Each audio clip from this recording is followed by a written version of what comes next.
বছরের শুরুতেই অধিভুক্ত ৭ কলেজকে আলাদা করার কথা জানায় ঢাকা বিশ্ববিদ্যালয় কর্তৃপক্ষ।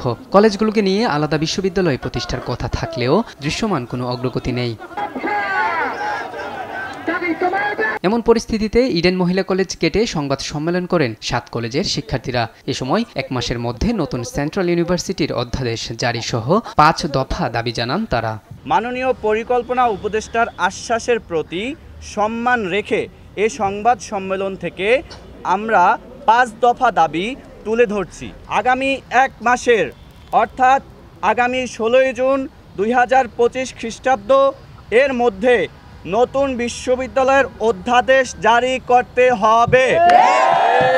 সেই সঙ্গে রোববারের মধ্যে স্বতন্ত্র বিশ্ববিদ্যালয়টির অন্তর্বর্তী প্রশাসন গঠনের প্রজ্ঞাপন জারির দাবিও জানায় শিক্ষার্থীরা। অন্যথায় ১৯ মে থেকে শান্তিপূর্ণভাবে মন্ত্রণালয় ঘেরাওয়ের কথা জানায় তারা। আগামী রোববারের মধ্যে যদি অন্তর্বর্তীকালীন প্রশাসন গঠনের প্রজ্ঞাপন জারি না হয় তাহলে ১৯ মে সোমবার থেকে আমরা আবার মাঠের কর্মসূচিতে যেতে বাধ্য হব।